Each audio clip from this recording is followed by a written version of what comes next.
નમસ્કાર. ક્યારે એ વિચાર્યું છે કે ભાઈ એક નદી બે રાજ્યો વચ્ચે આટલા મોટા ઝઘડાનું કારણ કેવી રીતે બની શકે? ચાલો આજે આપણે પેન્નૈયાર નદીના આ જ વિવાદને ઊંડાણપૂર્વક સમજીએ, જે દાયકાઓથી ચાલી રહ્યો છે. હમણાં સુપ્રીમ કોર્ટે એક આદેશ આપ્યો અને એના લીધે પેન્નૈયાર નદીનો વિવાદ ફરીથી ગરમાયો છે. તો ચાલો આપણે સમજીએ કે આખો મામલો છે શું, એની પાછળના કારણો શું છે અને હા, આટલું બધું મહત્વનું કેમ છે? તો આ આખી વાતની શરૂઆત થાય છે સુપ્રીમ કોર્ટના એક આદેશથી. કોર્ટે આ વિવાદને ઉકેલવા માટે એક ખાસ કમિટી, જેને આપણે ટ્રિબ્યુનલ કહીએ છીએ, એ બનાવવાનો હુકમ કર્યો છે. થયું એવું કે તમિલનાડુ અને કર્ણાટક વચ્ચે વાતચીતથી કોઈ ઉકેલ આવ્યો નહીં. જ્યારે બધા રસ્તા બંધ થઈ ગયા ને, ત્યારે સુપ્રીમ કોર્ટને વચ્ચે આવવું પડ્યું.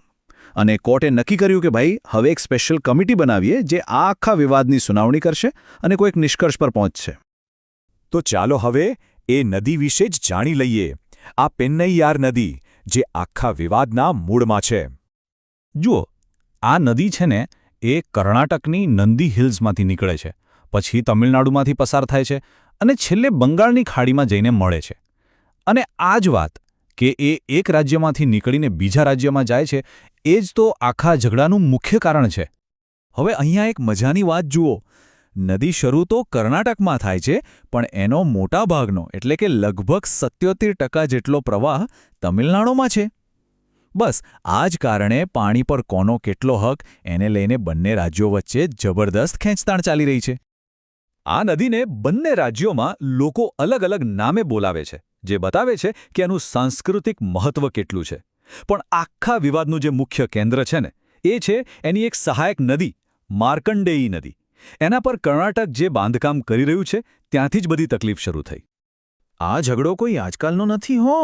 આના મૂળ તો છેક 100 વર્ષ કરતાં પણ જૂના ઇતિહાસમાં ધરબાયેલા છે. આ બધું શરૂ થયું હતું છેક 1892માં, જ્યારે એક કરાર થયો હતો. પછી વર્ષો સુધી બધું બરાબર ચાલ્યું, પણ પછી તાજેતરમાં જ્યારે કર્ણાટકે પેલું બાંધકામ શરૂ કર્યું, એટલે તમિલનાડુ સીધું કોર્ટમાં પહોંચી ગયું અને હવે આ આખો વિવાદ એક નવી જ કાનૂની લડાઈ બની ગયો છે. તો આ ઝઘડાનું મૂળ શું છે? જુઓ, તમિલનાડુ એમ કહે છે કે પેલો 1892નો કરાર આજે પણ લાગુ પડે છે અને એ મુજબ કર્ણાટક ઉપરવાસમાં પાણી રોકી જ ન શકે. બીજી બાજુ કર્ણાટકનું કહેવું છે કે ભાઈ, અમારે અમારા વિસ્તારમાં વિકાસ કરવો છે, લોકોને પીવાનું પાણી આપવું છે, એટલે અમે આ બાંધકામ કરી રહ્યા છીએ. તો હવે સવાલ એ થાય કે જ્યારે બે રાજ્યો પાણી જેવા કુદરતી સંસાધન માટે લડે, તો આપણા દેશની કાનૂની સિસ્ટમ આનો ઉકેલ કેવી રીતે લાવે છે?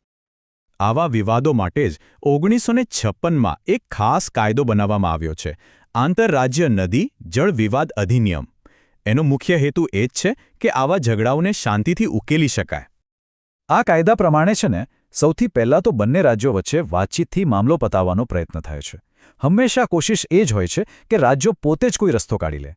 પણ જ્યારે એ વાતચીત નિષ્ફળ જાય, ત્યારે અને માત્ર ત્યારે જ ટ્રિબ્યુનલ જેવી કાનૂની સંસ્થા બનાવવામાં આવે છે. ચાલો હવે જરા આપણા બંધારણ પર નજર કરીએ. એ સમજીએ કે પાણીના વિવાદમાં રાજ્ય અને કેન્દ્ર સરકારની ભૂમિકા શું હોય છે. આપણું બંધારણ છે ને, એણે બહુ સરસ રીતે સત્તાનું બેલેન્સ કર્યું છે. એક તરફ એ રાજ્યોને પોતાના વિસ્તારમાં પાણીનો ઉપયોગનો હક આપે છે, પણ જ્યારે કોઈ નદી એક કરતાં વધુ રાજ્યોમાંથી વહેતી હોય, ત્યારે કેન્દ્ર સરકાર વચ્ચે આવી શકે છે, જેથી કોઈ એક રાજ્ય પોતાની મનમાની ન કરી શકે અને બધાનું હિત જળવાય. સુપ્રીમ કોર્ટમાં તમિલનાડુએ જે વાત કહી, એ ખરેખર બહુ મહત્વની છે. એમણે કહ્યું કે નદીનું વહેતું પાણી એ કોઈ એક રાજ્યની મિલકત નથી, એ તો આખા દેશની સંપત્તિ છે અને એના પર કોઈ એક રાજ્ય પોતાનો સંપૂર્ણ હક ન જમાવી શકે. આ વાતમાં બહુ મોટો દમ છે. હવે એકવાર આ ટ્રિબ્યુનલ બની જાય ને, પછી એને 3 વર્ષની અંદર પોતાનો ફાઇનલ નિર્ણય આપવો પડે છે. આ સમયમર્યાદા એટલા માટે રાખી છે કે જેથી વિવાદ ખોટો લાંબો ન ખેંચાય અને જલ્દીથી કોઈક ઉકેલ આવે. જેમ જેમ પાણીની કિંમત વધી રહી છે, એ એક અમૂલ્ય સંસાધન બની રહ્યું છે, ત્યારે આ પેન્નૈયાર વિવાદનો જે પણ ચુકાદો આવશે, એ આપણા દેશના ભવિષ્ય માટે એક મોટો દાખલો બેસાડશે. આ ચુકાદો નક્કી કરશે કે આવનારા સમયમાં આપણે આપણા રાજ્યોના હક અને આખા દેશની જરૂરિયાતો વચ્ચે કેવી રીતે તાલમેલ બેસાડીશું.